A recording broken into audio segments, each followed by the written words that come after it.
What's good, yo? Welcome back to another video. The Texans win the AFC South once again, 2 years in a row, eighth time in franchise history. We clinched the division early as the Colts lose to the Broncos, and that gives us a four-game lead with only 3 games left to play. And I feel like we've kicked, screamed, and somehow stumbled into winning the division. And unfortunately, we lost some soldiers along the way with Brevin Jordan, Stephon Diggs, and Jalen Petrie. But let's start with the good from the game from today against the Dolphins. The Texas defense absolutely made Tua look silly. 3 games prior, he was on an absolute tear, 8 touchdowns, 0 interceptions, averaging about 337 yards per game. But against the Texans, 196 yards, 1 touchdown, 3 interceptions, and that almost matches the number of interceptions he had thrown all season entering the game. And let's drum up some defensive rookie of the year chatter on Kalen Bullock, who currently has 5 interceptions, almost returned his pick for a touchdown.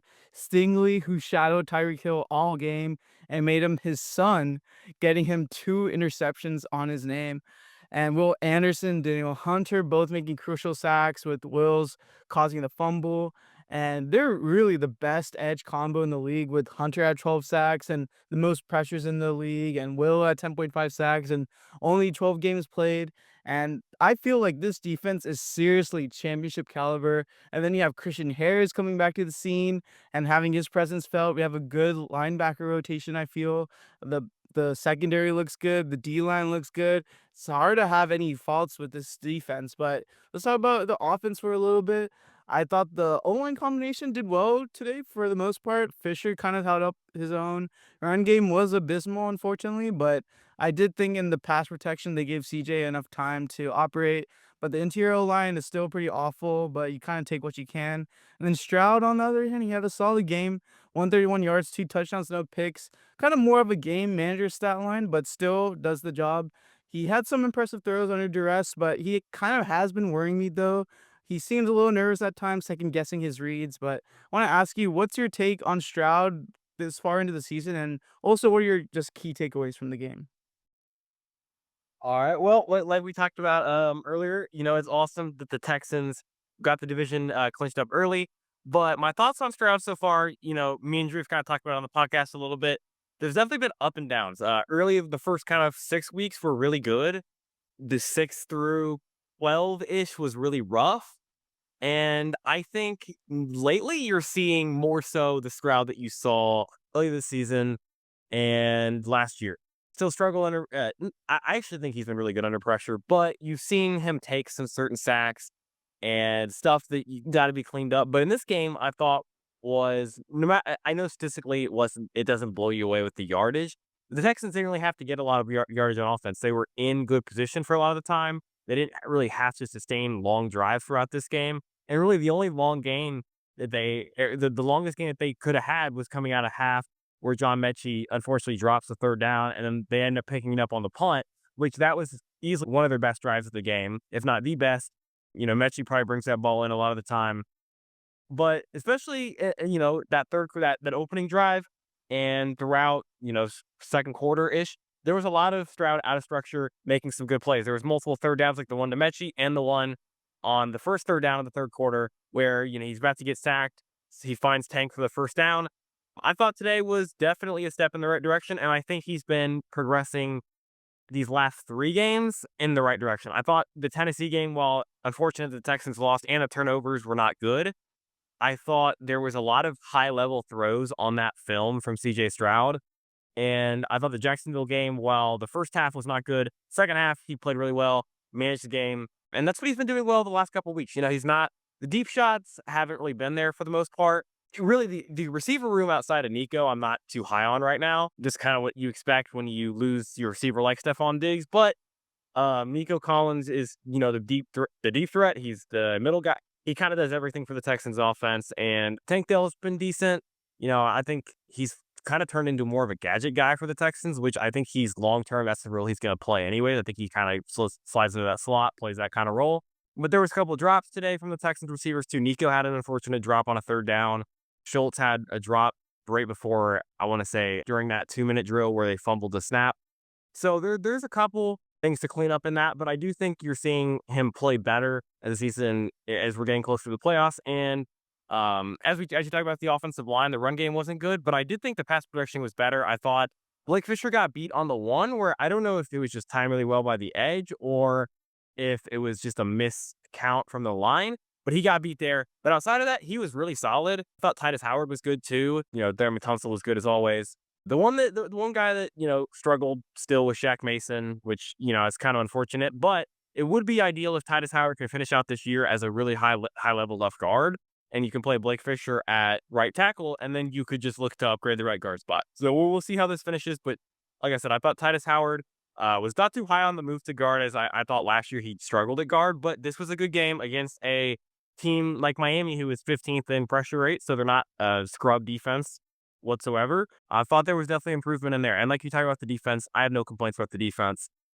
I'm not as, I talked about it on Twitter during this game, but Henry To'oTo'o still, I worry about him against these teams that run a lot of play action, a lot of shots. He held up today, but definitely want to get his ease back in that linebacker room, along with Harris, who's obviously back. Obviously, nice, super nice to have him back. Well, you talk about Kalen Bullock played a really high level game, but Eric Murray and Jimmy Ward both made some really good plays from that safety position and nickel. Stingley and Lassiter both played really well.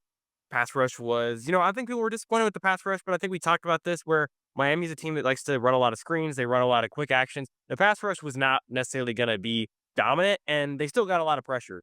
So the defense, I mean, I have no worry with the defense. Every time it gets a good offense this year, they have shown up, and they honestly struggle more against bad quarterbacks, which is bizarre, but it's been a thing for them this whole year. So I think this game was a lot of positives, and I think Miami's a good football team with Tua healthy, so this is a good win for the Texans.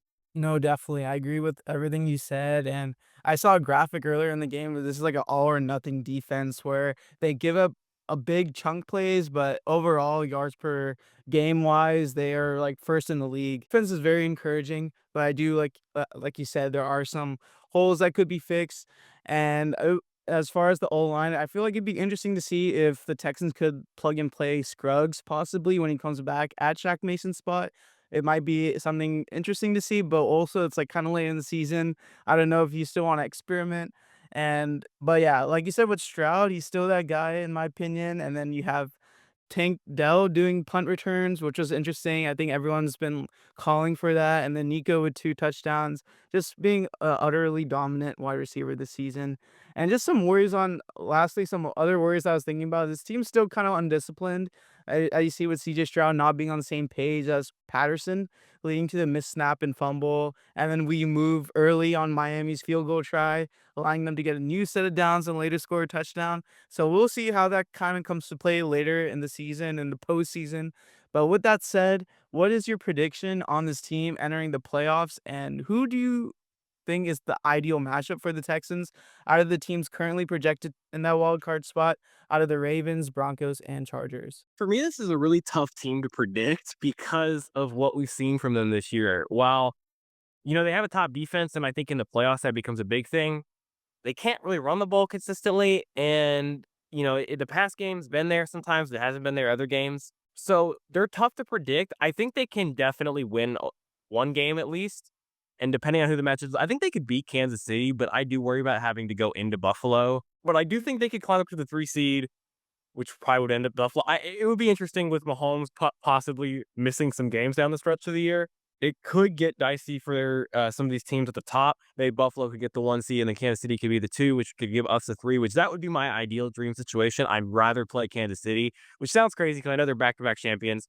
I just think there's a better chance of us beating Kansas City than Buffalo, and I'd rather have Buffalo, take their shot at a team like Baltimore or a team, and seeing if we could get that matchup. To speak on the wild card game, I do think, you want to avoid Baltimore if you can, and I don't think that the Baltimore is as dominant as they were last year, defensively especially. So I do think they're a matchup that I think the Texans are better suited for this matchup this year, 100%.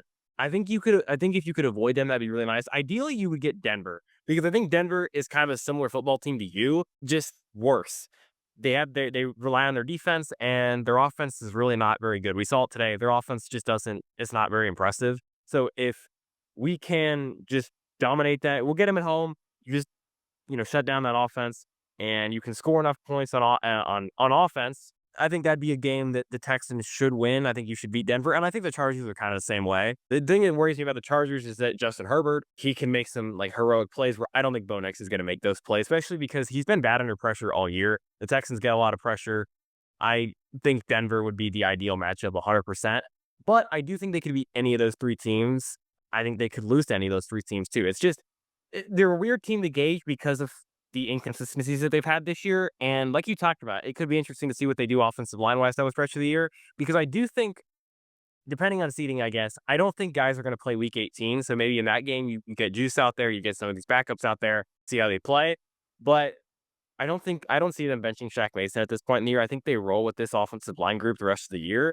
And they looked okay today. So hopefully the run game improves under these guys, but I don't know if the right guard situation can really be fixed this year. I think you just have to kind of deal with it on this in the next offseason. So it sucks that the right guard situation is as bad as it is because he's getting paid a lot of money. But I think you can manage if the other four guys on the offensive line play like they did today. I think you can manage the offensive line situation compared to how it was earlier in the year, where Kenyon and Nason and Juice in the middle was pretty much unmanageable.